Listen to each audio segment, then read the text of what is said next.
भीम.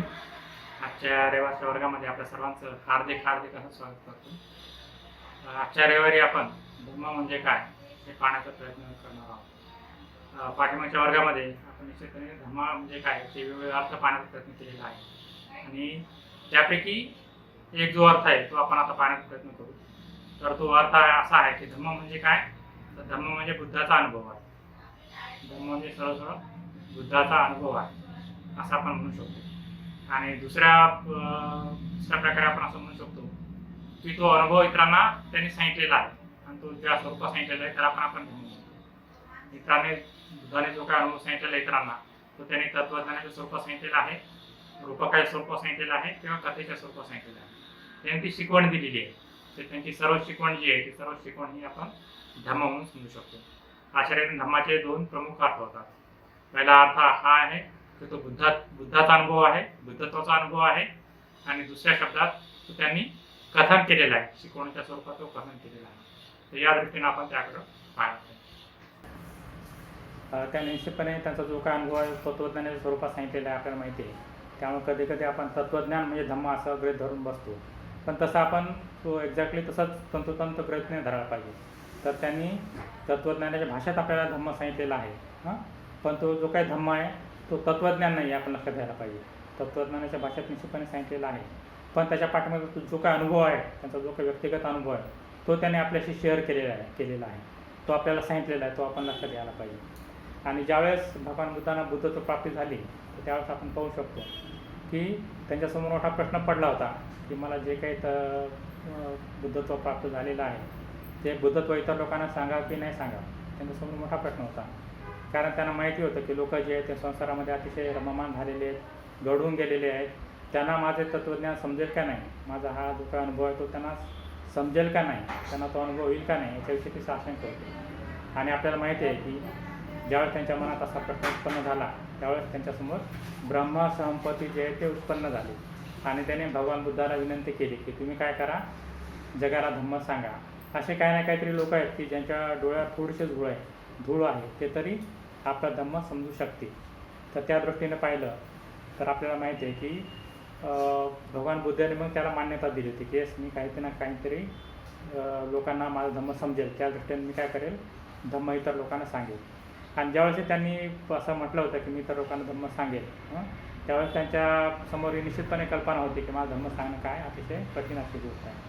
कारण आपण तो प्रसंग पाठीमागच्या एका प्रवचनात पूर्णपणे पाहिला होता की तो प्रसंग कसा आहे. आणि मग ब्रह्मसंपत्ती जी काही विनंती आहे ती भगवान बुद्धांनी मान्य केलेली आहे.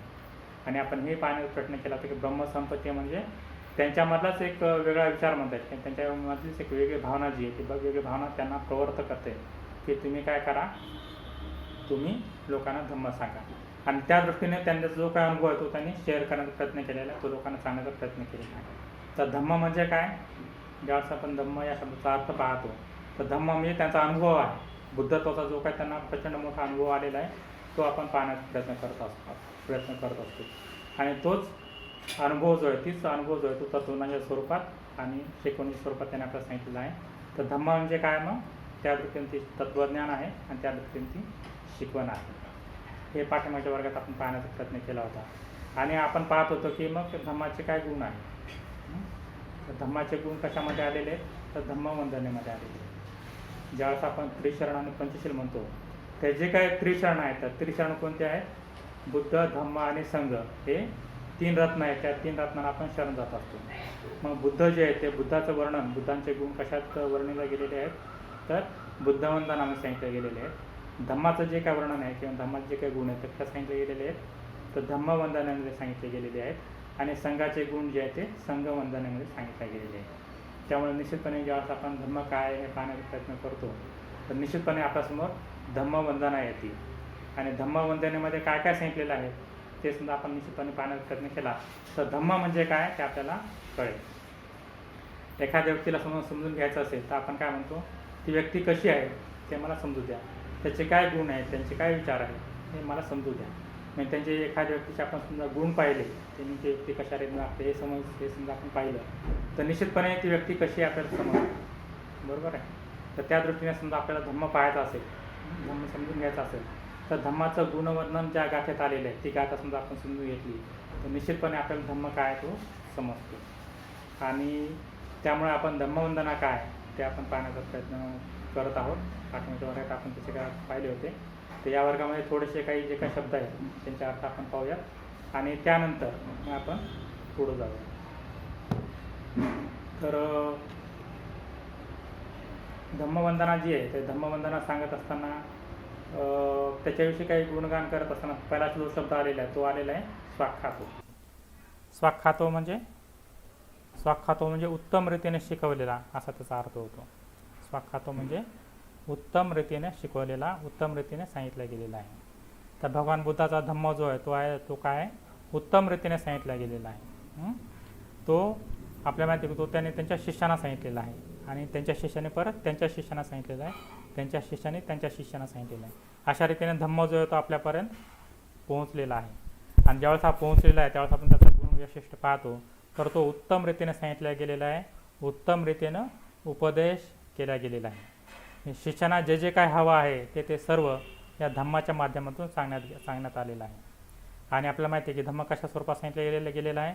कधी तात्विक चर्चा म्हणून सांगितली गेलेली आहे, कधी रूपकाच्या माध्यमातून सांगितलं गेलेलं आहे, कधी कथेच्या माध्यमातून सांगितलं गेलेलं आहे. आणि धम्म जो आहे तो पूर्णपणे सांगितला गेलेला आहे, संपूर्णपणे सांगितला गेलेला आहे. आणि त्याचा परिणाम म्हणून आपण पाहतो की बुद्धाच्या हयातीमध्येच अनेक जण जे आहे ते अर्हत झालेले आहेत. हजारो भिक्षू जे आहेत ते अर्हत झालेले आहेत. आणि बुद्ध गेल्यानंतर सुद्धा त्यांचे जे काही शिष्य आहेत त्यांनी जो काही धम्म सांगितलेले आहे त्यातून पण अनेक अर्हत जे ते निर्माण झालेले आहेत, अनेक बुद्ध निर्माण झालेले आहेत. आणि आपण पाहतो की आतासुद्धा असं म्हणता येईल की अनेक अर्हत जे आहेत या पृथ्वीतलावर उपलब्ध आहेत. हा कशाचा परिणाम आहे तर भगवान बुद्धाने जो काही धम्म सांगितलेला आहे त्याचा तो परिणाम आहे. स्वाख्यातो आहे तो अतिशय उत्तम रीतीने उपदेश केलेला आहे. त्यानुसार अनेक लोक जे आहेत त्या उपदेशाचं ग्रहण करतात आणि उपदेशाचं ग्रहण केल्यानंतर निश्चितपणे असं म्हणता येईल की उपदेशाचं ग्रहण केल्यानंतर त्यांना बुद्धाची प्राप्ती झालेली आहे, अर्हताची प्राप्ती झालेली आहे. आणि आपण पाहतो की बुद्ध जे आहे ते बुद्ध असं म्हणतात की सर्वज्ञानी होते. बुद्धांना लोकांच्या गरजा ज्या आहेत त्या मानसिक माहिती होत्या, त्यांची मानसिक स्थिती काय आहे, त्यांना कशी मदत करायची, नेमक्या कोणत्या प्रसंगात काय सांगायचं हे त्यांना माहिती होतं. आणि त्यानुसार त्यांनी जी शिकवण आहे ती शिकवण दिलेली आहे. हे त्यांना माहिती होतं की लोकांची मेंटॅलिटी कशी आहे, लोकांची मानसिकता कशी आहे आणि त्या दृष्टीनं त्यांनी शिकवण दिलेली आहे. तर एक दोन उदाहरणं पाहून आपण पाहूयात की नेमकी त्यांनी कशा रीतीनं शिकवण दिलेली आहे. ज्यावेळेस आपण सिगार सुत्त पाहतो तो सिगार हा जो काही व्यक्ती होता तो काय करायचा 6 दिशांची पूजा करायचा. आणि भगवान बुद्धांनी त्यांना हेरलं की 6 दिशांची तू पूजा कसं करत आहे. आणि भगवान बुद्धांनी त्यांना उपदेश केला की त्यांना म्हटलं की 6 दिशाची तू पूजा करतोस ही अतिशय चांगली गोष्ट आहे, पण ती कशी करायची तुला माहिती आहे का, तू जी करतो ती चुकीच्या पद्धतीने करत आहे, तुला कशी करायची माहिती आहे का.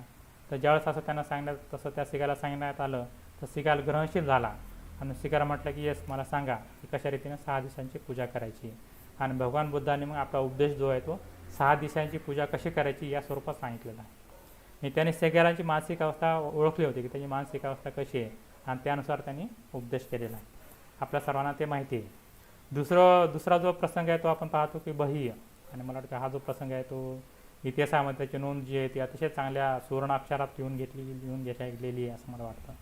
बह्य जो होता तो असं म्हणतात की तो एक सर्वसाधारण व्यक्ती होता, पण ज्यावेळेस त्याने बुद्धाचं नाव ऐकलं त्याच्या मनामध्ये बुद्धाविषयी प्रचंड श्रद्धा निर्माण झाली. आणि प्रचंड श्रद्धा निर्माण झाल्यानंतर तो बुद्धाला भेटण्यासाठी अतिशय उतावळी झाला. आणि उतावळी झाल्यानंतर मग तो लगोलग तो काय केला तो बुद्धाकडे निघाला. बुद्ध कुठे आहे ते विचारतो जिथं बुद्ध राहत होते त्या ठिकाणी पोहोचला. आणि तिथं पोहोचल्यानंतर त्याने विचारलं की बुद्ध कुठं आहे. तर तिथं जे काही शिष्य होते त्यांनी सांगितलं की बुद्ध आताच भिक्षाटनाला गेलेले आहेत, सिगाला तू थोड्या वेळ थांब, बुद्ध येतीलच, बुद्ध आल्यानंतर ते तुला उपदेश करतील.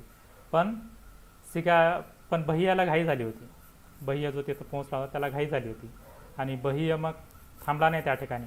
त्यानं काय केलं बुद्धाच्या पाठीमागं तो गेला, विचार केला की बुद्ध कुठं गेलेले आहेत, कुठं भिक्षाटन करतायत. आणि त्यांचा पाठलाग करून त्यांनी बुद्धाला गाठलं. आणि बुद्धाला गाठल्यानंतर त्यांनी बुद्धाला म्हटलं की हे तथागता मला आपला उपदेश जो आहे तो ग्रहण करायचा आहे. तर बुद्धाने भैयाकडं पाहिलं पण नाही. भैयाला काय म्हटले ते की भैया तू थोडा वेळ थांब, आता ही काही उपदेशाची वेळ नाही.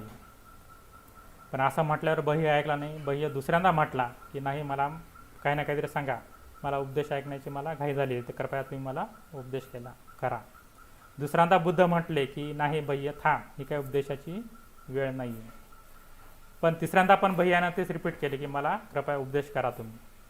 आणि भगवानच्या बुद्धाच्या काळात असा त्यावेळेस नियम होता की एखाद्यानं समजा 3 वेळा विनंती केली तर ती विनंती मान्य करायला पाहिजे. म्हणजे 3दा एखादा व्यक्ती बोलला तर ते बोलणं जे आहे ते काय होतं, कन्फर्म होतं, ते अगदी ठाम होतं, ते निश्चित होतं असं समजलं जातं. आणि 3 वेळा बोलणं जे आहे ते आपण पाहतो. तर आपण शरणगमन करतो. तर शरणगमन आपण किती वेळा करतो, तर शरणगमन आपण 3 वेळेला करतो. 3 वेळा आपण शरणगमन करतो. आणि ज्यावेळेस आपण 3 वेळा शरणगमन करतो त्यावेळेस आपण निश्चित करतो हे की मला निश्चितपणे शरणगमन करायचं आहे. आपण म्हणतो मी बुद्धाला शरण जात आहे, मी धम्माला शरण जात आहे, मी संघाला शरण जात आहे. केवळ एकदा म्हणत नाही आपण, तर द्वितीयंपी दुसऱ्यांदा पण आपण म्हणतो मी बुद्धाला धम्माला आणि संघाला शरण जात आहे. आणि तृतीयंपी तिसऱ्यांदा पण आपण म्हणतो की मी बुद्ध धम्म आणि संघाला शरण जात आहे. ज्यावेळेस आपण एखादी कृती जी आहे ती 3 वेळा करतो त्यावेळेस ते कन्फर्म होते असं म्हणता येईल, ते निश्चित होते. आणि बह्याने पण 3 वेळेला बुद्धाला विनंती केली होती. आणि मग बुद्धानं काय केलं, बुद्धाने मग ठरवलं की त्याला आता उपदेश करायचा, कारण 3 वेळा विनंती आलेली आहे. आणि बुद्ध मग बह्याकडे वळले आणि मला वाटते 5 ते 6 वाक्यात त्यांनी बह्याला उपदेश केलेला आहे. पहा किती वाक्यामध्ये, 5 ते 6 वाक्यामध्ये. तर बुद्ध काय म्हटले बह्याला बुद्ध म्हटले की बह्य, मी जे काय सांगतो ते लक्षपूर्वक ऐक, कान देऊन ऐक. आणि त्यांनी सांगितलं की हे बह्य, तू पाहत असताना केवळ पहा, ऐकत असताना केवळ ऐक, चव घेत असताना केवळ चव घे, गंध घेत असताना केवळ गंध घे, आणि स्पर्श करत असताना केवळ स्पर्श कर. केवळ एवढंच बुद्धाने बह्याला उपदेश केला आणि ते पाठीमागावर आले आणि भिक्षाटनाला परत निघाले. पहा किती छोट्या शब्दात त्यांनी बह्याला उपदेश केलेला आहे. आपला मुद्दा हाच आहे की त्यांनी कशा स्वरूपात शिकवण दिलेली आहे. अतिशय 4-5 वाक्यात किंवा 5-6 वाक्यात त्यांनी बह्याला शिकवण दिलेली आहे. त्याचा परिणाम म्हणून असं म्हणतात. आणि नंतर काय घडलं ते आपल्याला माहिती आहे की नंतर काय घडलं की एक बैल आला, बैलाने बह्याला उडवलं, शिंग त्याच्या पोटात खुपसले, बह्याचा त्या ठिकाणी मृत्यू झाला. आणि ज्यावेळेस हे बुद्धाला समजलं त्यावेळेस त्यांनी शिष्यांना सांगितलं की हा तुमचा बंधू होता, संघबंधू होता, त्याचे तुम्ही काय करा, योग्य रीतीने अंत्यसंस्कार करा. आणि अंत्यसंस्कार केल्यानंतर शिष्याने विचारलं बुद्धाला की याची गती काय. त्यावेळेसची परंपरा होती की एखाद्या व्यक्ती मरण पावल्यानंतर अनेक लोक बुद्धाकडे यायचे आणि बुद्धाला विचारायचे की याची गती काय, तो कुठं नेमका गेलेला आहे. तर बह्याविषयी बोलताना बुद्ध म्हटले की याची गती काय आहे, तर तो श्रोतापन्न झालेला आहे. काय झालेला आहे, तो श्रोतापन्न झालेला आहे. या ठिकाणी पाहू शकतो, या ठिकाणी आपल्याला बरंच काय सांगता येईल या बह्याच्या उदाहरणातून. पण आपला मुद्दा जो आहे तो शिकवण कशा स्वरूपात सांगितल्या गेलेली आहे हा आपला मुद्दा आहे. आणि आपण पाहतो की केवळ 5 ते 6 वाक्यातच भगवान बुद्धाने शिकवण दिलेली आहे, बह्याला शिकवण दिलेली आहे. आणि केवळ 5-6 वाक्याचा परिणाम म्हणून बह्याला श्रोतापन्न अवस्था जी आहे ती गाठल्या गेलेली आहे. अतिशय उच्च अवस्था त्यानं गाठलेली आहे. त्याच्यावरून आपल्या लक्षात येतं की भगवान बुद्धाने आपला धम्म कशा रीतीने सांगितलेला आहे, किती सुंदर रीतीने उपदेश केलेला आहे. लोकांची मेंटॅलिटी गृहीत धरून त्यांनी उपदेश केलेला आहे. आणि कधीकधी अतिशय छोट्या शब्दात त्यांनी उपदेश केलेला आहे, आपल्याला माहिती आहे. त्याचा परिणाम म्हणून काही लोक श्रोतापन्न झालेले आहेत. कधीकधी बुद्ध जे आहेत ते बुद्ध कशा रीतीने उपदेश करतात, अतिशय मोठ्या स्वरूपात उपदेश करतात. कधीकधी ते रात्रभर उपदेश करतात, धम्म जे आहे ते रात्रभर सांगतात असं आपण म्हणू शकतो. कधीकधी ते केवळ शांत बसतात आणि शांत बसून ते उपदेश करतात. आपल्याला माहिती आहे की जंगलामध्ये बुद्ध राहत होते आणि जंगलामध्ये बुद्ध राहत असताना बुद्धाने बऱ्याच वेळा काय केलेलं आहे, शांतता बाळगलेली आहे. त्यांच्यासमोर हजारो भिक्षू राहायचे आणि हजारो भिक्षू राहत असल्यानंतरसुद्धा त्यांनी काही उपदेश केलेला नाही आहे. ते केवळ शांत बसायचे आणि शांत बसून त्यांनी उपदेश केलेला आहे. त्याचप्रमाणे आपण पाहू शकतो की कधीकधी ते रूपकाच्या माध्यमातून उपदेश करायचे. एकदा फार मोठी सभा भरली होती आणि फार मोठी सभा भरलेली असताना त्यांनी आपल्या छातीजवळ केवळ एक सोनेरी असं म्हणतात सोनेरी कमळ जे आहे ते कमळ त्यांनी धरलं होतं. आणि सोनेरी कमळ धरल्यानंतर त्याचा अर्थ जो आहे तो कोणाला समजला नाही, तर तो केवळ महाकाश्यप जे आहेत भिक्षू महाकाश्यप त्यांना समजला होता. आणि त्यांचा परिणाम म्हणून महाकाश्यप जे आहेत ते हसले आणि मग बुद्ध पण हसले. आणि अशा म्हणतात की केवळ त्यांनी आपल्या हृदयाजवळ जे काही पुष्प धरलं होतं, जे काही कमळ धरलं होतं, त्याचा परिणाम म्हणून महाकाश्यपाला बुद्धत्व प्राप्त झाले होते. आपण पाहू शकतो की अनेक प्रकारे बुद्धाने जो आहे तो आपला उपदेश इतरांना सांगितलेला आहे, इतर लोकांना सांगितलेला आहे. आणि अशा रीतीनं जो काही भगवान बुद्धाचा जो काही धम्म आहे तो स्वाख्यातो आहे, अतिशय योग्य रीतीनं उपदेश केलेला आहे. आणि आपण या ठिकाणी पाहू शकतो की बुद्धाला माहिती होतं की लोकांची मेंटॅलिटी कशी आहे, त्यामुळे त्यांनी विविध प्रकारे विविध प्रकारे उपदेश जो आहे तो सांगितलेला आहे. आणि ज्यावेळेस आपण आपल्याकडे येतो आणि ज्यावेळेस आपण पाहतो की आपल्याला कोण धम्म टीचिंग देतो, कोण शिकवतो, तर आपल्यासमोर थोडेसे प्रगती केलेले लोक असतात. आणि आपल्याला माहिती आहे की ते काय आपल्या मेंटॅलिटी तेवढी काय परफेक्ट रीतीनं सांगू शकत नाहीत. पण एवढं मात्र आहे की ते लोक जे असतात, काय धर्मोपदेश देणारे लोक जे असतात, आपल्यासारखे तुमच्यासारखे, तर ते काय करतात, भगवान बुद्धाचा उपदेशच सांगतात. आपण काय करायला पाहिजे, त्यांनी जेवढ्या पद्धतीने उपदेश सांगितलेला आहे तेवढ्या सर्व पद्धतीने आपण तो उपदेश ग्रहण करायला पाहिजे. आपल्याला कोणता उपदेश लागू होईल आपल्याला काहीच सांगता येत नाही. कुठल्या ना कुठल्या तरी एका गोष्टीचा निश्चितपणे आपल्यामध्ये परिणाम पडणार आहे. आणि आपण पाहू शकतो की जो उपदेश आपल्याला आवडलेला आहे त्या उपदेशावर आपण काय करायचं, मग त्या उपदेशावर आपण कॉन्सन्ट्रेट करायचं, त्या उपदेशावर आपण काय करायचं, त्याला आपण जास्त महत्त्व द्यायचं आणि त्या दृष्टीने आपण तो उपदेश जास्तीत जास्त स्वीकारण्याचा प्रयत्न करायचा. कारण आपल्यासमोर आता बुद्ध नाही आहेत, तर बुद्धाची शिकवण जी आहे ते फार मोठ्या स्वरूपात आपल्यासमोर उपलब्ध आहे. तर सर्व प्रकारे शिकवणी आपण काय करायच्या, ग्रहण करायच्या आणि आपल्याला जी शिकवण आवडते त्या शिकवणीवर आपण भर द्यायचा. तर अशा रीतीने आपण पाहू शकतो की स्वाख्यातो आहे, भगवान बुद्धाचा जो काही धम्म आहे तो स्वाख्यातो आहे, अतिशय उत्तम रीतीनं उपदेश केलेला आहे तो. नंतर धम्माचा जो काही गुणधर्म आहे तो दुसरा गुणधर्म आहे तो आहे संदिग्धिको. संदिग्धिको म्हणजे तात्काळ फळ देणारा. आणि गोष्ट जी आहे ही गोष्ट मला वाटते खूपच मोठी महत्त्वाची आहे. संदिग्धिको धम्म जो आहे तो आपल्याला तात्काळ फळ देतो. आपल्याला काही वाट पाहण्याची गरज नाही किंवा दुसरं जन्माची पण गरज नाही. दुसरं जन्म झाल्यानंतर आपल्याला त्याचे फळ मिळेल असं अजिबात नाही आहे. इतर धर्मामध्ये सांगितलं जातं, इतर अनेक धर्मामध्ये सांगितलं जातं की तुम्ही काय करा, तुम्हाला आता हे जीवन भेटलेलं आहे, तुमचे जे काय तुमच्या वाट्याला जे काही कर्म आलेले आहेत, तुम्हाला जे काही कर्म सांगितलेले आहेत ते कर्म तुम्ही आत्ता करा. तुम्ही तुमच्या वाट्याला जे काही कर्म आलेलं आहे ते कर्मसमजा तुम्ही आत्ता केलं तर तुम्हाला त्याचे फळ मिळतील. कधी मिळतील, पुढच्या जन्मात मिळतील. आणि बरेच लोक तर पुढचा जन्म मानत पण नाहीत, बरोबर आहे. पण धम्मामध्ये असं अजिबात नाही आहे. आणि बऱ्याच वेळा या उपदेशाच्या नावाखाली जे काही असं म्हणता येईल की जे काही मागासवर्गीय लोक आहेत त्यांच्याकडून सेवा करून घेतल्या जाते आणि त्यांना ही आमिष दाखवलं जातं की तुम्ही आमची सेवा करा, तुम्हाला फळ कधी भेटेल, पुढच्या जन्मात भेटेल. पण बौद्ध धर्माचा असं अजिबात नाही आहे. बौद्ध धर्माचा असं आहे की संदिग्धिको, तात्काळ फळ देणार आहे. आणि तात्काळ फळ जे आहे ते आपण लगेच चाखू शकतो असं आपण म्हणू शकतो. जसं आपण मेत्ता भावना केली, पर्टिक्युलरली त्रिरत्न बौद्ध महासंघामध्ये दोन प्रकारचे मेडिटेशन्स, ध्यान साधना शिकवल्या जातात, आनापानसती आणि मेत्ता भावना. आणि मेत्ता भावनाच्या बाबतीत आपण पाहू शकतो की समजा आपण मेत्ता भावना केली तर मेत्ता भावनाचा जो काही परिणाम आहे तो तात्काळ मिळतो. तात्काळ आपण त्याचा परिणाम पाहू शकतो की आपली मेंटॅलिटी जी आहे, आपली मानसिकता जी आहे ती अतिशय चांगली झालेली आहे, अतिशय विधायक झालेली आहे. या दृष्टीनं संदिग्धिको म्हणजे तात्काळ फळ देणार आहे. आणि आपण नेहमीच शिबिराचं उदाहरण देत असतो.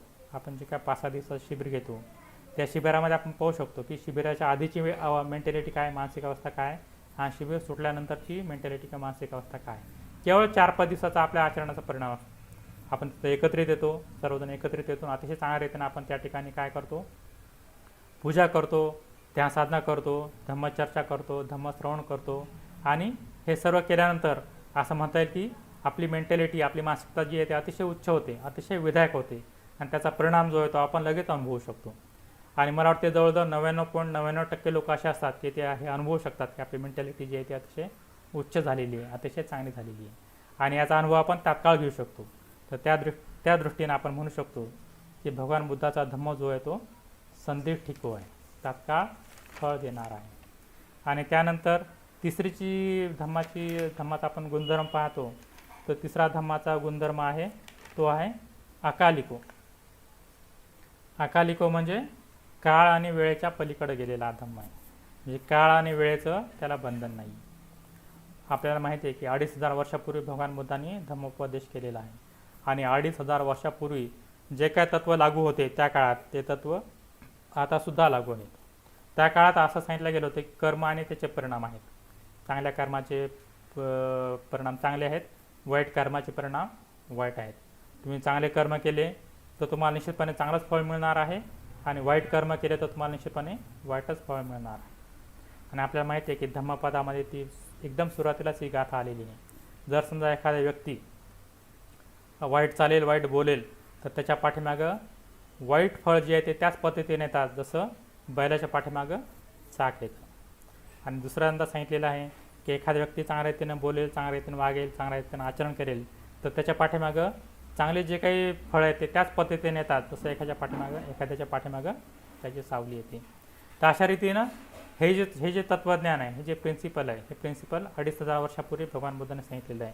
आणि ते जे प्रिन्सिपल आहे, ते जे तत्त्वज्ञानचे जे आहे ते आत्ता पण लागू आहेत. आता 2500 वर्षानंतरसुद्धा ते लागू आहेत. असं म्हणतात की पुढच्या 1000 वर्षानंतरसुद्धा ते लागू राहणार आहे. तर अशा रीतीने जो काही धम्म सांगितलेला आहे तो धम्म आहे अकालिको. त्याला वेळेचं बंधन नाही, सर्व वेळेकरता तो समान पद्धतीनं लागू होतो.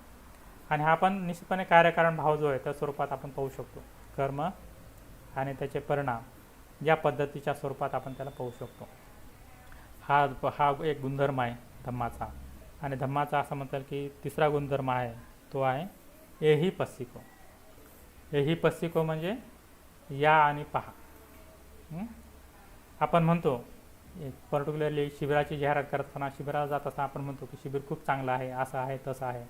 आणि सांगत असताना आपण निश्चितपणे म्हणतो की हे केवळ सांगून असं उपयोगाचं नाही, केवळ असं चर्चा करून उपयोगाचं नाही. तर तुम्ही काय करा, प्रत्यक्ष शिबिरात सहभागी व्हा आणि सहभागी झाल्यानंतर तुम्हाला कळेल की निश्चितपणे धम्म काय आहे. बरोबर आहे. तर आपण इतर लोकांना आवाहन करत असतो की काय करा, तुम्ही या आणि पहा, शिबिरात सहभागी व्हा आणि पहा, वर्गाला या आणि पहा. निश्चितपणे आपल्या मनस्थितीमध्ये काही ना काहीतरी परिणाम पडलेला असतो. काही लोक असं असतात की ते काही सहभागी होत नाही. त्यांना केवळ धम्म केवळ वाचायला आवडतो, केवळ पुस्तकं लिहायला आवडतो आणि केवळ असं करूनच काय करतात, ते असं करूनच असं म्हणता येईल की ते धम्माला जाणत असतात. धम्माला प्रत्यक्षात पाहत नाही, धम्माचा अनुभव घेत नाही.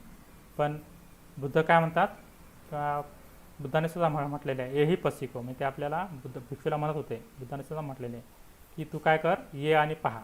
बरोबर आहे. अशा रीतीने भगवान बुद्धाने सर्वांना आवाहन केलेले आहे की तुम्ही काय करा, धम्म प्रत्यक्षात अनुभवा. आणि हा अनुभवाचा धम्म आहे, आपण पाहू शकतो. हा अनुभव घ्यायचा असा धम्म आहे. केवळ वाचून, केवळ चर्चा करून, तत्त्वज्ञानाविषयी बोलून असं अजिबात चालत नाही. तर तुम्ही स्वतः येऊन आणि पाहायला पाहिजे. आणि भगवान बुद्ध असं म्हणतात की माझा धम्म जो आहे तो तुम्ही त्याची परीक्षा घ्यायला पाहिजे. जसा सोनार जो आहे तो सोन्याची परीक्षा काय करतो, सोनं भट्टीत टाकतो आणि त्यानंतर त्याची तो परीक्षा करतो आणि म्हणतो की येस हे सोनं आहे. तर सुद्धा तुम्ही माझा धम्म जो आहे तो काय करायला पाहिजे, तावून सुलाखून तुम्ही तो स्वीकारायला पाहिजे. तुम्ही त्याची परीक्षा घ्यायला पाहिजे आणि तावून सुलाखून तुम्ही तो स्वीकारायला पाहिजे. तर अशा रीतीने हा धम्माचा गुणधर्म आहे. धम्माचा जो काही पुढचा गुणधर्म आहे तो आहे औपनायको. आणि मला वाटते पाठीमागच्या 3 वर्गामध्ये आपण हे जे काही 3 गुणधर्म आहेत धम्माचे ते आपण पाहिले होते. आणि त्याला बराच वेळ झाला होता. मला वाटलं परत ते रिपीट करावे, थोडंसं रिपीट झालं तरी चालेल, काही हरकत नाही. पण आपल्याला खूप चांगल्या रीतीने परत एकदा समजेल.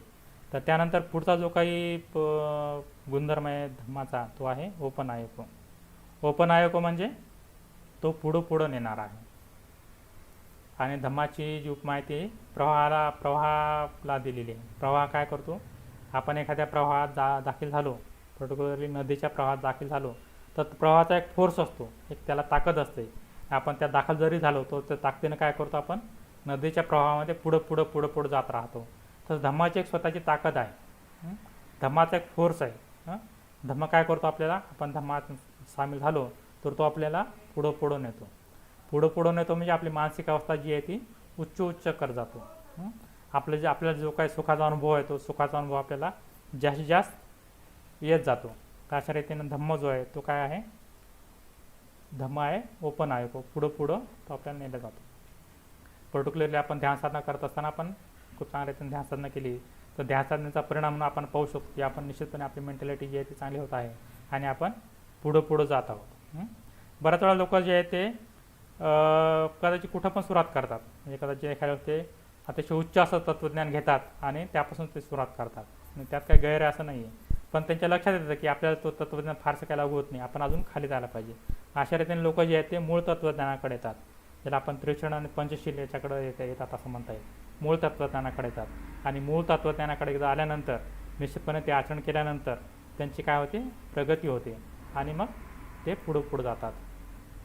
आणि पुढं पुढं जाणं म्हणजे काय, किंवा मोठं होणे का होणं म्हणजे काय, याच्याविषयी पण बऱ्याच लोकांमध्ये गैरसमज असतात. आपण एखाद्या व्यक्तीला म्हणतो की तो खूप मोठा आहे, हां, खूप तो पुढं गेलेला आहे. तर तो मोठा आहे आणि पुढं गेलेला आहे म्हणजे काय, तर आपल्याला संपत्ती या स्वरूपात बोलायचं असतं. एखादा व्यक्ती मोठा आहे याचा अर्थ काय, त्यानं खूप मोठी संपत्ती जमवलेली आहे, तो खूप श्रीमंत आहे असं आपल्याला म्हणायचं असतं. एखादा व्यक्ती खूप पुढं गेलेला आहे त्याचा अर्थ आपल्याला काय म्हणायचं असतं, की तो खूप श्रीमंत झालेला आहे असं आपल्याला म्हणायचं असतं. आणि ज्यावेळेस आपण एखाद्याला म्हणतो, लहान मुलाला म्हणतो पाया पडायला आल्यानंतर, की बाबा तू खूप शिक, मोठा हो, पुढं जा, तर आपल्या मनात काय विचार असतो, तर निश्चितपणे आपल्या मनात संपत्तीचा विचार असतो. पण तो विचार या ठिकाणी नाही आहे. ओपन आयोको म्हणजे तुम्ही धम्मामध्ये सामील झाल्यानंतर, धम्म आचरण केल्यानंतर तुम्ही श्रीमंत व्हाल याची गॅरंटी नाही. निश्चितपणे तुमची आर्थिक स्थिती सुधारते याच्याविषयी काही शंका नाही. तुमचं आचरण चांगलं असेल तर निश्चितपणे तुमच्याकडे जी काही संपत्ती येते तर तुम्ही खूप चांगल्या रीतीने उपभोग घेऊ शकता, पण तुमच्या वाढ पण होते याच्यात काही शंका नाही. पण निश्चितपणे श्रीमंत होणे असा त्याचा अर्थ नाही आहे. तो ओपन आयोको म्हणजे आपली जी काही सुखाची अवस्था आहे ती सुखाची अवस्था वाढत जाते, आपली मनस्थिती अतिशय चांगली होते, आपण अधिक सुखी होत जातो. आणि आपण हे पाहायला पाहिजे की ज्यावेळेस आपण धम्माचं आचरण करतो त्यावेळेस आपण स्वतःलाच प्रश्न विचारायला पाहिजे की काय माझी मानसिक अवस्था अधिकाधिक चांगली होत आहे का, मी हळूहळू का होत नाही, पुढं जात आहे का. आणि जर समजा आपण पुढं जात नसू तर आपण निश्चितपणे समजायला पाहिजे की आपण काही धम्माचं आचरण करत नाही, आपण दुसऱ्याच कुठल्या तरी गोष्टीचं आचरण करतो. कारण धम्माचा गुणधर्म आहे की तो आपल्याला पुढंच नेतो. आणि जर समजा आपण पुढं जात नसू तर निश्चितपणे आपण पाहायला पाहिजे की आपलं काय चुकतं, आपण का पुढं जात नाही, आपण खरोखर धम्माचरण करतो का नाही करतो. त्याच्याविषयी आपण चाचपणी करायला पाहिजे, त्याच्याविषयी आपण थोडं तपासायला पाहिजे नेमकं आपल्या जीवनामध्ये काय चालू आहे. तज्ज्ञ व्यक्तीची आपण मदत घ्यायला पाहिजे, जे कायच्या तज्ज्ञ व्यक्ती आहेत त्यांना विचारायला पाहिजे की माझं काय चुकतं बाबा, मी पुढं का जात नाही. आणि हा निश्चितपणे धम्माचा गुणधर्म आहे की तो आपल्याला पुढंच नेतो. त्यामुळे आपण नेहमी पाहायला पाहिजे की आपण पुढं जात आहोत, आणि आपण पुढं जात आहोत असा त्याचा अर्थ निघत असेल तर निश्चितपणे ओपन आयोको हे तत्व जे आपल्याला लागू झालं असा त्याचा अर्थ होतो, आपल्याला तो धम्म पुढं नेतो. नंतर धम्माचा जो काही पुढचा गुणधर्म आहे तो आहे पश्चतंग वेदितव्यो वियुहिती. पश्चतंग म्हणजे व्यक्तिगत आहे, पश्चतंग म्हणजे व्यक्तिगत आहे. वेदितव्य म्हणजे माहीत असणं किंवा जाणणं ज्याला म्हणता येईल. आणि विजुहिती म्हणजे जे शहाणे आहेत ते. तर पश्चतंग वेदितव्य विजुहिती याचा अर्थ असा होतो की जे शहाणे आहेत ते वैयक्तिकरित्या जाणतात, जे शहाणे आहेत ते वैयक्तिकरित्या जाणतात, स्वतःच्या अनुभवातून जाणतात. ही गोष्ट खूप महत्त्वाची आहे. धम्म स्वतः तुम्ही अनुभवायला पाहिजे. तुमच्यासाठी धम्म दुसरा कोणीही आचरण करू शकत नाही, ही गोष्ट खूप महत्त्वाची. तुमच्यासाठी कोणीही पूजा करू शकत नाही, तुमच्यासाठी कोणीही ध्यानसाधना करू शकत नाही, तुमच्यासाठी कोणीही प्रवचन ऐकू शकत नाही, तुमच्यासाठी कोणीही चिंतन करू शकत नाही. तर ही गोष्ट कोणी करायची आहे, आपण स्वतः करायची आहे असा त्याचा अर्थ होतो. इतर धर्मामध्ये पहा, पर्टिक्युलरली हिंदू धर्मामध्ये आपण पाहू शकतो की तुमच्या वतीनं सर्व काय केलं जातं. तुम्ही काय करायचं, फक्त दक्षिणा जी आहे ती दक्षिणा फक्त द्यायची असते. दक्षिणा दिल्यानंतर तिथला जो काही विप्र असतो किंवा ब्राह्मण असतो तो तुमच्या वतीने काय करतो, पूजा करतो, देवाची पूजा करतो, तुमच्या वतीनं तो पूजा करतो. आणि तुम्हाला जे काही असं म्हणतात की त्यांच्या धर्मामध्ये जे काही चांगलं फळ आहे, देवाची पूजा केल्याने मिळणारं फळ ते तुम्हाला प्राप्त होतं, असं त्यांच्या धर्मामध्ये आहे. पण बौद्ध धर्मामध्ये असं अजिबात नाही. बौद्ध धर्मामध्ये असं आहे की तुम्हाला सर्व करायचं आहे, तुम्हाला स्वतःलाच हे जे काही गोष्टी आहेत त्या सर्व गोष्टी करायच्या आहेत, हे आपण लक्षात घ्यायला पाहिजे. आणि आपण बऱ्याच वेळा पाहतो की कधी कधी एक थोडीशी परंपरा ती निर्माण झाली, तेवढी काय बरोबर नाही. ती म्हणजे अशी आहे की ज्यावेळेस एखादा मृत व्यक्ती मरण पावतो तर त्याला सर्व शेवटी फुलं वाहायची असतात. तर फुलं वाहत असताना सर्वांना आपण फुलं देतो, ज्यावेळेस अंत्यविधी असतो त्यावेळेस सर्वांना आपण फुलं देतो. पण फुलं वाहताना मात्र ती व्यक्ती स्वतः येत नाही, तर ती व्यक्ती काय करते, इतरांच्या हातात फुलं देते की माझ्या वतीने तू काय कर, ते जे काय मृतदेह आहे त्याला फुलं वाहा, त्या व्यक्तीला फुलं वाहा. ती प्रथा करणे बरोबर नाही. तर आपण स्वतः जायला पाहिजे, स्वतः व्हायला पाहिजे. असं इतर लोक आपल्यासाठी काम करू शकत नाही, इतर लोक आपल्यासाठी कार्य करू शकत नाही, आपण लक्षात घ्यायला पाहिजे. स्वतः जाऊन त्या ठिकाणी आपण जो काही मृतदेह आहे किंवा जे काही व्यक्ती आहे त्याला आपण शेवटची आदरांजली म्हणून फुलं वाहायला पाहिजे. आणि ही गोष्ट मला वाटतं निश्चितपणे आपण ही गोष्ट वाढीस लावली पाहिजे, ही गोष्ट निश्चितपणे करायला पाहिजे असं माझं मत आहे. आणि हे आपण या ठिकाणी तत्व लक्षात घ्यायला पाहिजे की आपल्यासाठी इतर व्यक्ती काही करू शकत नाहीत, ही गोष्ट आपल्यालाच करायची आहे. बोलवाण्याची गोष्ट ठीक आहे, पण पर्टिक्युलर ज्यावेळेस आपण आचरणाची गोष्ट करतो तर आचरण आपल्याला स्वतःलाच करायचं असतं. आणि त्या ठिकाणी त्या अर्थानं पश्चतंग वेदितव्यो विजुहेती अशा शब्दाचा अर्थ होतो. आणि या ठिकाणी धम्मवंदना जी आहे ती पूर्ण होते.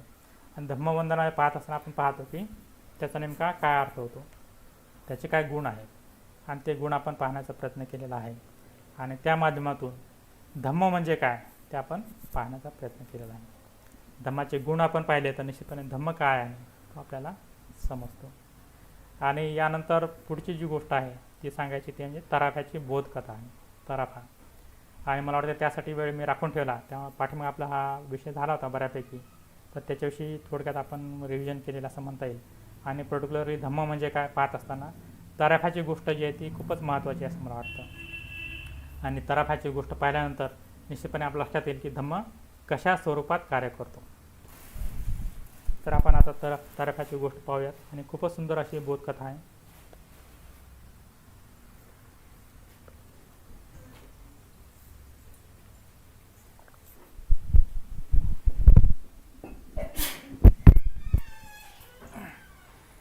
तर धम्माचे आचरण करत असताना भगवान बुद्धांनी तराफ्याची गोष्ट सांगितलेली आहे, आणि त्याने धोक्याचा संदेश पण दिलेला आहे.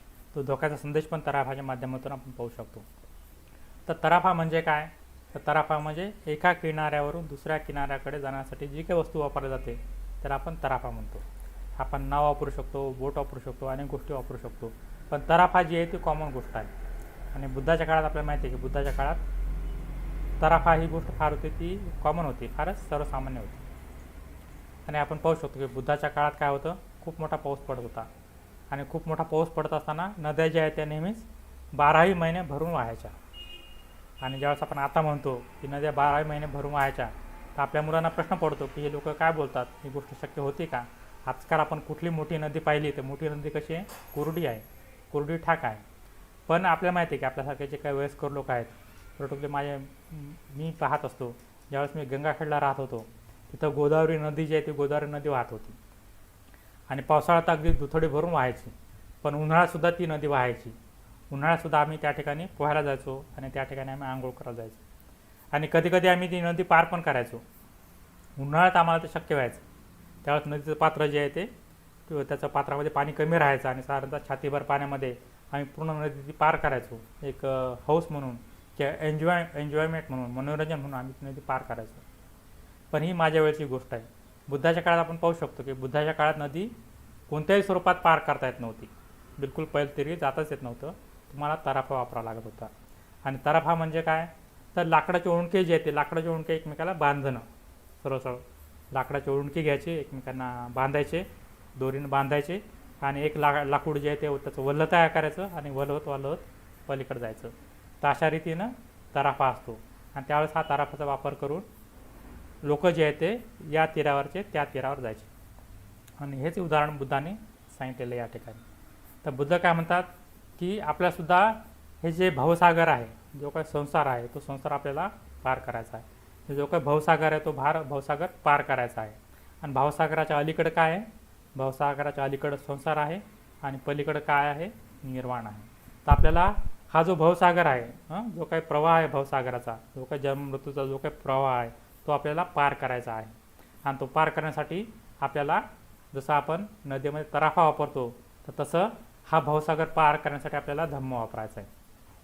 म्हणजे धम्माचं प्रयोजन काय आहे, तर हा भवसागर पार करणे हा धम्माचं प्रयोजन आहे. आणि ज्यावेळेस आपण तराफाची गोष्ट करतो, एखादा तराफा समजा आपण तयार केला, आणि तराफा तयार केल्यानंतर आपण ती नदी पार केली. नदीच्या पैल तिरीवर गेल्यानंतर आपण असं म्हणत नाही की हा तराफा जो आहे तो किती सुंदर आहे, किती चांगला आहे, त्याने मला किती मोठी मदत केलेली आहे, आता हा तराफा काय करतो मी सोबत घेऊन पुढे जातो, असं आपण करतो का, असं आपण अजिबात करत नाही. एकदा आपण नदी पार केली तर तराफा काय करतो, आपण त्याच ठिकाणी सोडून देतो. तसं धम्माचं पण आहे, हे आपण लक्षात घ्यायला पाहिजे. धम्माने एकदा हा भवसागर पार केला, आपल्याला या तीरापासून त्या तीरापर्यंत आपल्याला धम्म घेऊन गेला, तर धम्माला आपण त्या ठिकाणी सोडून द्यायला पाहिजे. जसं आपण तराफा सोडून देतो तसं आपण धम्म सोडून द्यायला पाहिजे, आणि आपण पळतीरे जायला पाहिजे. आणि धम्माची जी उपमा जी आहे ही अतिशय परफेक्ट आहे, अतिशय चांगली आहे. आणि ही समजा गोष्ट आपण लक्षात घेतली तर निश्चितपणे आपल्या जीवनामध्ये फार मोठा बदल होऊ शकतो, हे आपण लक्षात घ्यायला पाहिजे. तर धम्म काय करतो, तराफ्याचं काम करतो. तराफा जसा एका किनाऱ्यापासून दुसऱ्या किनाऱ्याकडे घेऊन जातो, तसा धम्मसुद्धा आपल्याला संसाराकडून निर्वाणाकडे घेऊन जातो. असं म्हणतात की दुःखाकडून सुखाकडे तो आपल्याला घेऊन जातो, अनित्यतेकडून नित्यतेकडे तो आपल्याला घेऊन जातो. ठीक आहे, ज्या काय अशाश्वत गोष्टी आहेत त्यापासून आपल्याला शाश्वत गोष्टीकडे घेऊन जातो, आपल्याला बुद्धत्वाकडे घेऊन जातो. तर धम्माचं प्रयोजन आहे आपण लक्षात घ्यायला पाहिजे. आणि धम्माचे प्रयोजन आहे हे आपण लक्षात घेतल्यानंतर आपण पुढे जाऊ शकतो. आणि ज्यावेळेस आपण तराफाची गोष्ट करतो तर तराफा कसा आहे, तराफाचा आपण वापर करतो. ज्यावेळेस आपण असं म्हणतो की एकदा पैलतेरी पोहोचल्यानंतर, पैलतेरी गेल्यानंतर तराफाचा काही उपयोग नाही, तराफा आपण सोडून द्यायला पाहिजे आणि पुढे जायला पाहिजे. तराफा पैलतेरी गेल्यानंतर पण घेऊन जाणं हे एक टोक आहे, बरोबर आहे. म्हणजे तराफा आपण पैलतेरी घेऊन तराफाने आपल्याला पैलतेरी नेलं आणि पैलतेरी पोहोचल्यानंतर तराफा आपण स्वतःसोबत घेऊन गेलो तर एक प्रकारचं टोक झालं. फारच आपण धम्माला चिटकतो तसाचा अर्थ होतो, तराफाला चिटकलो असाचा अर्थ होतो. आणि दुसरं टोक काय आहे ते आपण लक्षात घेत नाही. दुसरं टोक हे आहे की तराफा आहे आपल्याकडे पण आपण त्याचा वापर न करणं, हे दुसरं टोक आहे. हे तर लक्षात, हे दोन्ही पण टोक आहेत. तराफ्याला सोबतच घेऊन जाणं पैलतेरी पोहोचल्यानंतर हे एक टोक आहे, आणि तराफ्याचा अजिबात वापर न करणं हे दुसरं टोक आहे. आणि बऱ्याच वेळा आपण दुसऱ्या टोकाची भूमिका घेत असतो, आपण तराफा अजिबात वापरत नाही. तर ही गोष्ट आपण लक्षात घेतली तर निश्चितपणे आपल्याला त्याचा खूप मोठा फायदा होईल. बऱ्याच वेळा आपल्याकडे धम्म उपलब्ध असतो, भवसागर पार करण्यासाठी धम्म आपल्याकडे उपलब्ध असतो, पण धम्माचा आपण अजिबात उपयोग करत नाही. जसे लोक तराफाचा उपयोग करत नाही तसं आपण धम्माचा पण उपयोग करत नाही. आणि हे अतिशय एका प्रकारचं टोक झाला असं म्हणता येईल, टोकाची भूमिका दिली असं म्हणता येईल. त्यामुळे आपण धम्माचा खऱ्या अर्थानं उपयोग करत नाही. तर धम्माचा उपयोग काय आहे, किंवा बुद्धाच्या शिकवणीचा काय उपयोग आहे, तर भावसागर पार करणे हा त्याचा उपयोग आहे. त्याला आपण साधन म्हणून वापरायला पाहिजे. तराफा जसं आपण साधन म्हणून वापरतो तसं धम्म आपण साधन म्हणून वापरायला पाहिजे. तर आपण पाहू शकतो की लोक कशा रीतीनं तराफा वापरतात किंवा कशा रीतीनं तराफाचा वापर करतात. तर पहिल्या प्रकारचे लोक जे आहेत ते काय करतात, ते निश्चितपणे तराफा जो आहे तो नदीत सोडतात. आता मी धम्माविषयी बोलणार नाही, आपल्याला धम्म आणि तराफा याची कल्पना आलेली असेल. आपण केवळ आता तराफ्याविषयी बोलूयात. तर काही जण काय करतात, नदीत तराफा सोडतात पण ते वल्हवत नाहीत. ते काय करत, ते वल्हवत नाहीत. ते तराफ्यावर तर बसतात पण ते वल्हवत नाहीत. त्यांना माहितीच नसतं की पैलतेरी जायचं आहे, पैलतेरी जायचं ही गोष्टच मुळे ते विसरून गेलेले असतात. नदी पार करायची आहे हेच ते विसरून गेलेले असतात. आणि ते काय करतात, तराफ्यावर बसतात आणि तराफ्यावर बसून त्याचा आनंद घेत असतात. आणि आनंद घेत असताना त्यांना असं पाहायचं असतं की हा तराफा काय असायला पाहिजे, अजून कसा आरामदायी करता येईल, असं ते प्रयत्न करतात. नदीच्या याच तीरावर असतात ते, पण तराफ्याला काय करतात, ते आरामदायी करण्याचा प्रयत्न करतात. त्याच्यावर ते भिंती बांधतात, त्याच्यावर ते भिंती बांधून त्याच्यावर तराफ्यावर छत टाकतात, त्यामध्ये फर्निचर आणून सर्व टाकतात. आणि त्याच्यामध्ये स्वयंपाकाची भांडी पण ते लावतात, सर्व मित्रमंडळींना त्यामध्ये बोलवतात आणि सर्व प्रकारचे संसार जे आहे ते त्या ठिकाणी थाटतात. थोडक्यात ते तराफ्याला आपलं काय करतात, घर बनवतात. आणि तो तराफा हलू नये म्हणून त्याला दोरखंडानं छानपैकी किनाऱ्याला घट्ट बांधून ठेवतात. आणि मग कोणीच मग त्यांना सांगितलं की ठीक आहे, चांगलं घर तू बांधलं तराफ्यावर, काय हरकत नाही, आता तू काय कर, ते दोरखंड सोड आणि तराफा आता वळवायला सुरुवात कर. तर ते काय म्हणतात, त्यांना हे अजिबात आवडत नाही. ते म्हणतात की नाही नाही, असं कसं, मी एवढं चांगल्या रीतीने घर बांधलेलं आहे, अख्खा संसारामध्ये थाटलेला, तुम्ही ते दोरखंड सोडायची भाषा करतात. तर अशा रीतीने काही प्रकारचे लोक असतात की ते काय करतात, अख्खा संसार धम्मामध्ये आणतात पण धम्माचा उपयोग ते पैलतेर गाठण्यासाठी करत नाहीत. तर ज्यावेळेस आपण लोकांचे प्रकार पाहत आहोत तर आपण पाहण्याचा प्रयत्न करत आहोत की आपण कुठं बसतो, आपलं काय चुकतं हे आपण पाहण्याचा प्रयत्न करत आहोत. तर पहिल्या प्रकारचे लोक असे असतात की जे तराफ्यावर तर बसतात पण त्याला वल्हवत नाही, तराफ्यालाच आपलं ते घर बनवतात. दुसऱ्या प्रकारचे लोक जे असतात ते काय करतात, ते किनाऱ्यावरच उभं राहतात, इव्हन तराफ्यावर पाऊल पण टाकत नाहीत. ते किनाऱ्यावरच उभं राहतात आणि तराफ्याकडे पाहतात आणि तराफ्याचं वर्णन करतात. वा, किती छान तराफा आहे, त्याचे येऊणके किती चांगल्या रीतीने बांधलेले आहेत, त्याला किती चांगल्या रीतीनं दोरीनं बांधलेलं आहे, बरोबर आहे, आणि किती मोठा आहे, किती भरभक्कम असा तराफा आहे, अशा रीतीने ते वर्णन करतात. आणि किती आकर्षक असा आहे अशा रीतीने त्याचं वर्णन करतात. आणि मग तेवढं कोण थांबत नाही तर ते टेप आणतात, टेपनं त्याची लांबी आणि रुंदी मोजतात, त्याची उंची मोजतात आणि सर्व काही डिटेल लिहून काढतात. ते तराफ्यावर ते पुस्तकं लिहितात आणि सांगतात की तराफा किती सुंदर आहे, किती चांगला आहे तो. आणि पहा, मग लोकांना सांगत बसतात की पहा तराफा किती सुंदर आहे. आणि असं सांगत असताना ते अशी गोष्ट करत नाही की तराफ्यावर बसून तराफा वल्हवणं, अशी गोष्ट ते अजिबात करत नाही. ते किनाऱ्यावरच असतात आणि किनाऱ्यावरूनच ते तराफ्याचे वर्णन करत असतात. तसं आपण पाहू शकतो. अनेक लोक काय करतात, धम्मावर केवळ पुस्तकच लिहितात, धम्माचा वापर त्यांनी कधीही केलेला नसतो. नुसतं मोठ्याचे मोठे ग्रंथ लिहितात, त्यांचा अनुभव काहीच नसतो. नुसते मोठ्याच्या मोठे ग्रंथ लिहून ते धम्मावर बोलत असतात. तर अशा दुसऱ्या प्रकारचे लोक असतात. तराफ्याचा म्हणजे तराफ्यावर पाऊलसुद्धा न ठेवणारे लोक असतात, असे दुसऱ्या प्रकारचे लोक असतात. तिसऱ्या प्रकारचे लोक जे असतात ते उलट असतात. ते किनाऱ्यावर उभे राहतात, तराफ्यावर त्याने कधी पाऊल ठेवलेलं नसतं. आणि ते मग मग ते तराफ्यामध्ये काय चूक आहे ते दाखवत राहतात. तराफा म्हणतात की तराफा काही बरोबर नाही, तुम्ही जे फळ्या जे त्या 10च फळ्या बांधलेल्या आहेत, 10 नाही बांधायला पाहिजे, त्याला 12 बांधायला पाहिजे. किती बांधायला पाहिजे? 12 बांधायला पाहिजे. आणि ते कर्कचून घट्ट नाही बांधलेलं, तर खूप लूज बांधलेलं, त्याला कर्कचून घट्ट बांधलं पाहिजे. अशा रीतीने ते सांगत राहतात. कधी कधी असं म्हणतात की हा तराफा जो आहे तो जुना झालेला आहे, हा तराफा आता काही कामाचा नाही, नवीन तराफा पाहिजे. अशा रीतीने ते नदीवर बसूनच म्हणजे नदीच्या एका काठाला बसूनच तराफ्याविषयी ते टीका करत राहतात तराफ्यावर. आणि तराफ्याविषयी बरंच काय बोलत राहतात की हे बरोबर नाही, ते बरोबर नाही, अमकं आहे तमकं आहे, हे असंच पाहिजे तसंच पाहिजे. पण तराफ्यावर त्यांनी कधीही पाऊल टाकत नसतं. दुसऱ्या लोकांना नाव ठेवणं हाच त्यांचा प्रकार चालू राहतो. अशा प्रकारचे तिसऱ्या प्रकारचे लोक असतात. आणि ते लोक जे आहेत ते मोठ्या प्रकारचं असं म्हणतात की वाद घालतात, इतर लोकांशी वाद घालतात. इतर लोकांशी मोठमोठ्या प्रकारे भांडतात की तुम्ही तराफा कशा रीतीने भरवायला पाहिजे, कशा रीतीने चालवायला पाहिजे, तुम्ही काय करायला पाहिजे. तर स्वतः मात्र ते काहीच गोष्टी करत नाहीत. अशा तिसऱ्या प्रकारचे लोक असतात. नंतर असं म्हणू शकतो की चौथ्या पातळीचे लोक जे आहेत तर ते काय करतात की ते म्हणतात की हा तराफा जो आहे तो तराफा चांगला नाही आहे, तर ते केवळ त्याला डेकोरेट करतात, त्याच्यावर ते घर बांधत नाही. पण ते काय करतात, ते म्हणतात हा जुना झालेला आहे, वाद पण घालत नाही, किंवा ते तराफा चांगली याची पण ते स्तुती करत नाहीत. पण ते म्हणतात की हा जुना झालेलं त्यांना वाटतं, ते काय करतात, नुसतं मडवतात तराफ्याला, त्याला छानपैकी फुलं लावतात, रंगबेरंगी पताके लावतात, काय करतात ते सगळं करतात. त्यांना वाटतं की तराफा सुंदर झाला पाहिजे बस. आणि अशा रीतीने खूप चांगल्या रीतीने ते तराफ्याला सुंदर करतात. पण तराफा कधीही ते तराफ्यात पण उतरत नाहीत आणि तराफ्याला कधी ते वलवत सुद्धा नाहीत आणि स्वतःला दुसऱ्या किनाऱ्यावर घेऊन जात नाहीत. अशा प्रकारचे चौथ्या प्रकारचे लोक असतात. आणि पाचव्या प्रकारचे लोक जे असतात, ते पाचव्या प्रकारचे लोक जे आहेत ते मालकी हक्क दाखवतात. ते म्हणतात की तराफा कोणाचा आहे, तराफा आमचा आहे, हा तराफा जो आहे तो आमचा आहे, आम्ही म्हणतो तोच हा तराफा आहे, आम्ही ज्या स्वरूपात सांगतो तोच स्वरूपात हा तराफा आहे आणि तो आमचा आहे, तो दुसरा कोणीही वापरता कामा नये. ते आपला मालकी हक्क दाखवतात. जसं एखादा तराफा असेल, तराफाचा मालक म्हणे की मला वाटेल त्यालाच मी तराफावर बसू देईल, दुसऱ्यांना कशाला बसू द्यायचं. तर अशा रीतीने काही लोक मालकी हक्क दाखवतात तराफ्यावर. पाचव्या प्रकारचे लोक अशा प्रकारचे असतात, ते मालकी हक्क दाखवतात आणि ते कोणा त्याचा वापर करू देत नाही. तर अशा प्रकारचे 5 प्रकारचे लोक असतात. तर आपण कोणत्या प्रकारात मोडतो हे आपण पाहायला पाहिजे. आपण कोणत्या प्रकारचे लोक आहोत, आपण कशा रीतीनं हे पाहत आहोत हे आपण लक्षात घ्यायला पाहिजे.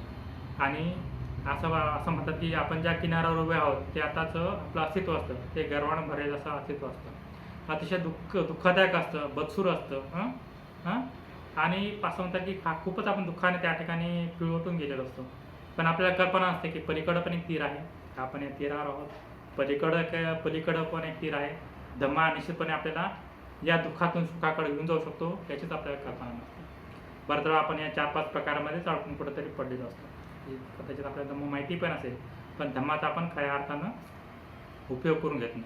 निर्वाण प्राप्तीसाठी आपण त्याचा उपयोग करून घेत नाही. या 4-5 प्रकारे आपण त्या धम्माकडे पाहत असतो आणि प्रत्यक्षात त्याचा काहीही उपयोग करून घेत नाही. ते जे काय दुःख आहे ते दुःख समजणं खूप आवश्यक आहे. अलीकडचा किनारा जो आहे तो अलीकडचा किनारा समजणं खूपच मोठी गोष्ट आहे, खूपच आवश्यक अशी गोष्ट आहे. आणि या संदर्भात 2 उदाहरण मी देऊ इच्छितो. ते अतिशय सुंदर अशी उदाहरणं आहेत आणि ती आत्ताच्या जगातली उदाहरणं आहेत. आपल्याला माहिती आहे की ब्रह्मपुत्रा नदी जी आहे ती पश्चिम बंगालमध्ये वाहते, अगदी बांगलादेशातून वाहते, पश्चिम बंगालमध्ये येते ती. आणि जो उगम जो आहे तो हिमालयातून होतो, इव्हन चीनमधून होतो असं आपण म्हणू शकतो. आणि ब्रह्मपुत्रा नदी जी आहे तिचं एक वैशिष्ट्य आहे की ते नेहमीच आपले पात्र बदलत राहते. ब्रह्मपुत्रा नदी जी आहे ती नेहमीच आपलं पात्र बदलत राहते आणि तिची जी खोली असते, पाणी जे काही वाहतं, पाणी जी काही खोली असते ती फार कमी असते. त्याच्यामुळे तिचं पात्र जे आहे ते अतिशय विस्तीर्ण असतं. म्हणजे जिकडं पाहावं तिकडं पाणीच पाणी दिसतं, जिकडं पाहावं तिकडं पाणीच पाणी दिसतं. आणि अशा नदीमध्ये लोक राहतात, हे आपलं लक्षात घ्यायला पाहिजे. हे लोक काय करतात, हे लोकांचं आपण उदाहरण पाहिलं तर हे लोक काय करतात, त्यांना माहिती असतं की नदीच्या पाण्याची पातळी किती उंच जाणार आहे, आणि जितकी उंच जाणार आहे त्याच्यावर ते घर बांधतात. लाकडाच्या सारंचे जे घर असतात त्याच्या उंचावर ते घर बांधतात. कदाचित त्यांच्या खाली पण असेल. ज्यावेळेस पूर येतो त्यावेळेस त्यांना माहिती असते की पूर आल्यानंतर काय होतं. मग त्यांचं जे काही खालचं सामान आहे ते काय करतात, वर लाकडावर ठेवतात, उंच ठिकाणी ठेवतात, जेणेकरून सामान भिजू नये. आणि पावसाळ्यात मग ते इकडून तिकडे जाण्यासाठी, एकमेकांशी व्यवहार करण्यासाठी ते तडाखाचा वापर करतात. आपण काही व्हिडिओ पाहू शकतो त्यांची.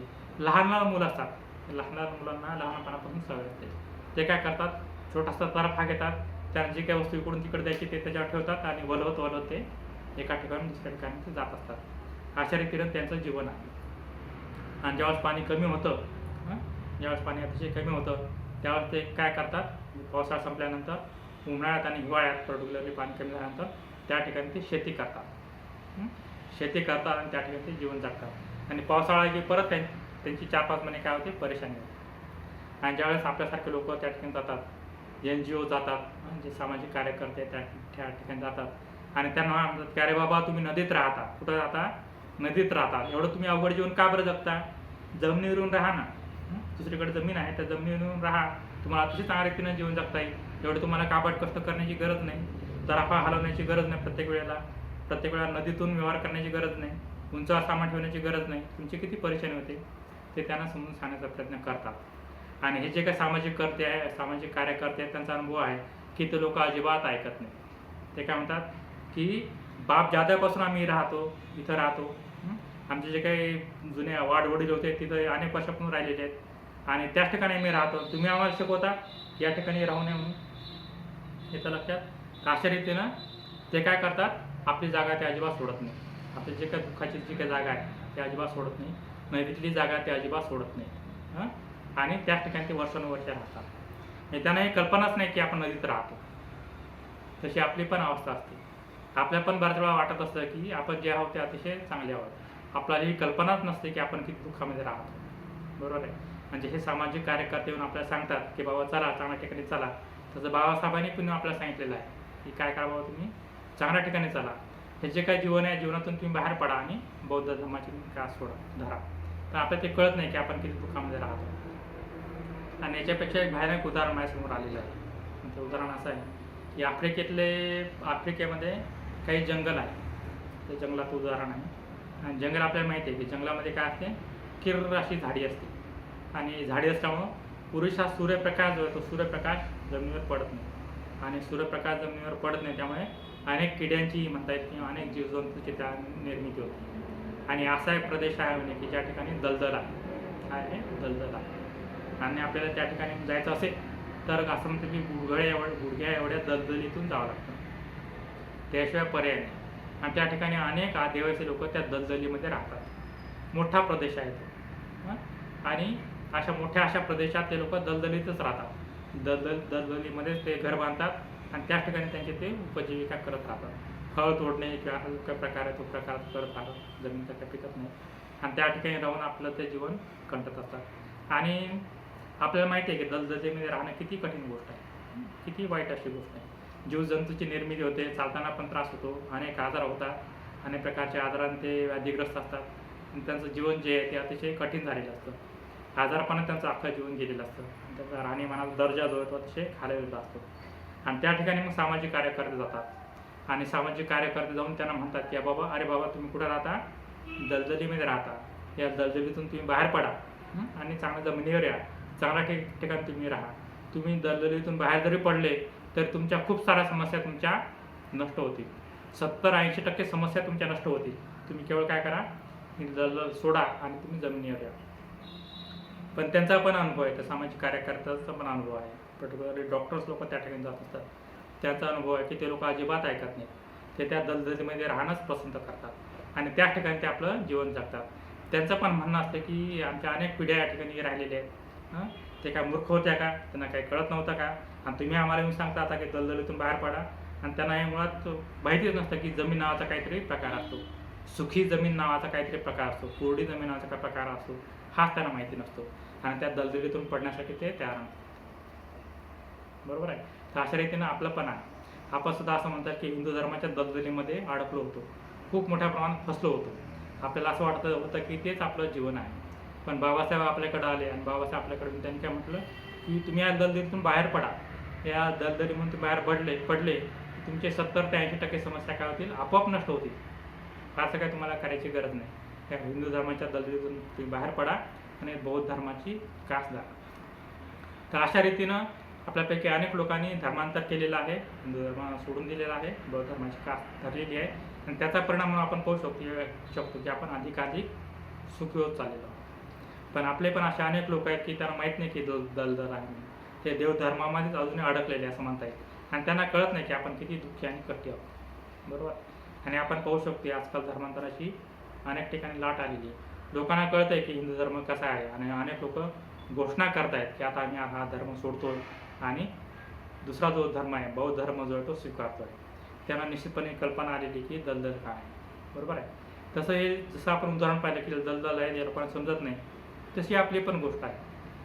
आपण पण पाहतो की आपण कसे आहोत. आपण सुद्धा अतिशय दुःखामध्ये अडकलेलो आहोत. अतिशय दुःखा आणि दुःखी आणि कष्टी जीवन जगत आहोत. आपण अलीकडच्या किनारा